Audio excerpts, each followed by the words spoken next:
No heissä on tyret ja pökäleet ja kaikki muut vastaavat, mutta lähtee ääni muuta.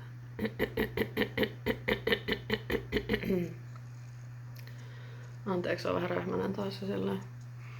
Mut maailma on tosiaan Minni, tämmönen mielenterveyskuntoutuja hihuli lollera tyyppi, joka tykkää tehdä vitusti videoita ja sillä ja kirvailee ihan liikaa ja sillä. Ja tosiaan harjoitan henkisyyttä, olen sitä harrastanut viimeiset 5-6-7 vuotta jotakin, muista yhtä itse samaa 10 vuotta lähemmäs.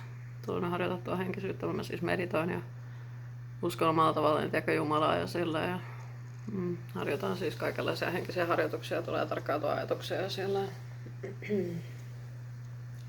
Niin tosiaan tämän kanavan, tai siis mullahan on englanninkielinen kanava Minni Spiritual Journey tai The Spiritual Journey of Minni tai jotakin, muistahan tarkalleen oman kanavan nimeä lollera. Mutta any case, niin ajattelin tehdä suomenkielisenkin samantyyppisen kanavan ja sillä. Ja tänne siis tulee kaikki muihin olemat jutut ja sillä, kaikki energiajutut ja sillä.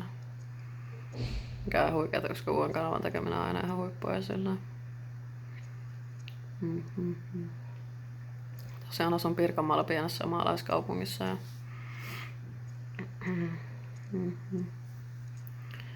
ja mulla on vittu jotain 5-6-7 oikeesti YouTube-kanavaakin lollera. Silleen what the fuck dude.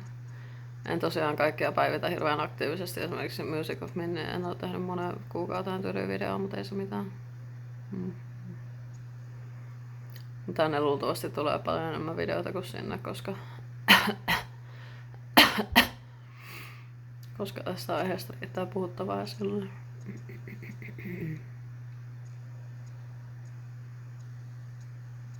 Mutta jeskaan mä rupean itse asiassa nauhoittaa ekaa varsinaista videota, niin maailma on ihania ja rakkaita ja silleen moikka. On kiva puhua taas.